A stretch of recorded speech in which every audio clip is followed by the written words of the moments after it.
Here we have a Leupold VX series, and specifically, it's the VX3 HD series, 3.5 to 10 by 40 CDS ZL. And the CDS is for custom dial system, and the ZL is for zero lock. It has your pretty typical Leupold duplex reticle. Let's take it out of the box and check it out. Lengthwise, it's just shy of 13 inches, and weight-wise, it's just slightly over 13 ounces. The nice thing about this scope is the custom dial system. And for me, what I really like about that is if you want to do some longer range shooting, and the turret style knobs can be a little bit intimidating. So if you don't do that very often, and you've got a knob that's either in mils or MOAs, and you're shooting at a distance, well, first you need to range that distance. And once you get that distance, you've got to determine your bullet drop. So then a lot of people use an app on their phone and put the information in, solve it, and it'll tell you, okay, you need to turn, 14 clicks if it's in MOA, or maybe different if it's in mils. So, but you're having to kind of do that step of using something to solve for it to give you the appropriate number of clicks you need to turn to get that proper drop. Whereas with a custom dial system, you can go to the website and you can enter in all your information about your cartridge, and then they'll give you a dial that'll be calibrated out in yards instead of MOA or mils. It'll be 100, 200, 300, 400, 500. And so if you range a target 375 yards, you can just turn your dial to 375 yards. Some of these scopes have the custom dial, but they do not have this little button here, which is the zero lock. So in theory, when you're turning it back, you could go past zero, but I like this little lock here.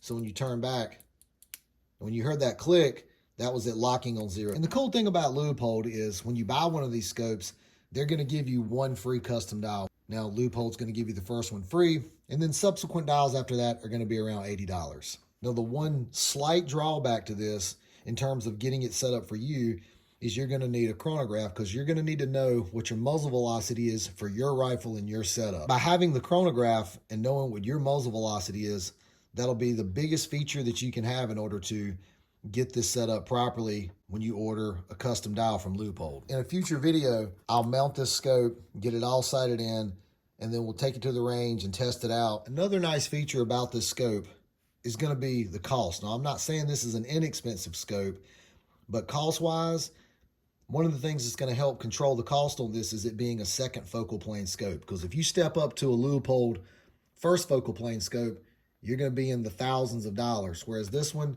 you can be in the 400 plus or minus range for this scope right here. Another nice feature about it in the second focal plane, it just has the simple duplex reticle.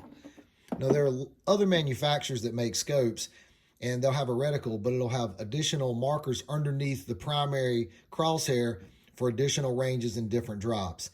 And the problem with that in a second focal plane scope is if you're adjusting the power ring, those subsequent tick marks underneath the main crosshair, the values are going to change. And I'll show you that right here in this demonstration with the buroscope. As I click the plus button, that simulates me changing the magnification ring, and you can see how the values off to the right-hand side of those hash marks starts to change. So with this just having one simple crosshair, it doesn't matter what magnification you have this on. The only thing you're going to have to do is just range to the target and turn the dial and shoot.